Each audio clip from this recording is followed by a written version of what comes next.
Hey, good morning, y'all. Here we go again. A little more barefoot knowledge. I left y'all with a question last week, and the question was labor given unto man due to the knowledge of good and evil? If we didn't labor for something, would we even put a value on anything? Think about this. If you go to a job and they have a production level that everybody must meet, does everybody make the exact same amount of production? I worked at a place they order filled and they had to have 95% production rate. Some would have 130, 150, and some struggle to get to 95. So we all produce at different levels. We all labor at different levels. We're not equal across the board.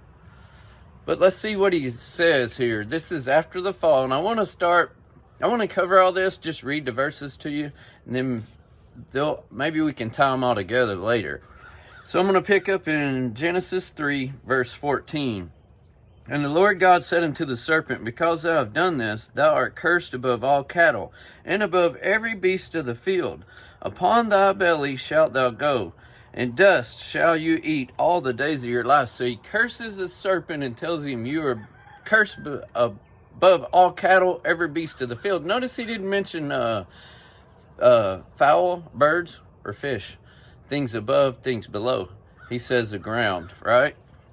So it's interesting because, get this verse. This is Genesis 3:19. This is where he's talking to Adam now, so I'd skip past the woman. We're going to read all these, but I'm just telling you the imagery of what we're getting here. So, verse 19, now he says, In the sweat of thy face thou shalt eat bread, till thou return unto the ground. For of it was thou taken. From the ground man was made. We were taken from the ground. He says, we will return to the ground. He says, for dust you are, and unto dust you shall return. So what do you get out of that? Satan, eat my dust. When I get done with this flesh, I'm going to glory. I will be cleansed. I will be found righteous by the love of God, love and grace of God. So, with that, let's read what he says unto the woman. Unto the woman he said, I will greatly multiply thy sorrow. This is verse 16. And thy conception.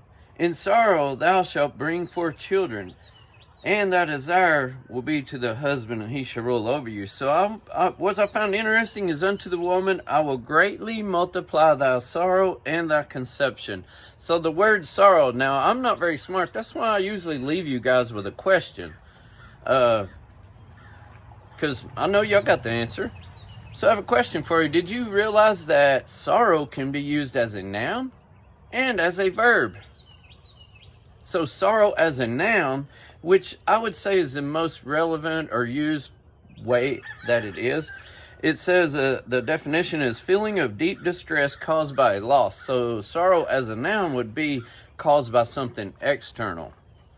But if we use it as a verb, just as it is here, for I will greatly multiply thy sorrow and thy conception. In sorrow thou shalt bring forth children. Notice the word is used in a verb tense, not a noun. So in a verb it says to feel or display deep distress. So it's from within, deep distress from within.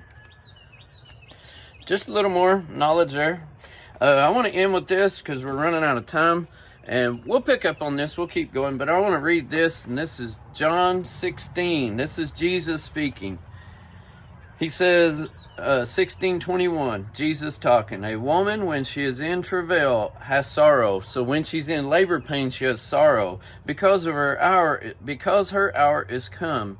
But as soon as she is delivered of the child, she remembered no more the anguish for joy that a man is born into the world.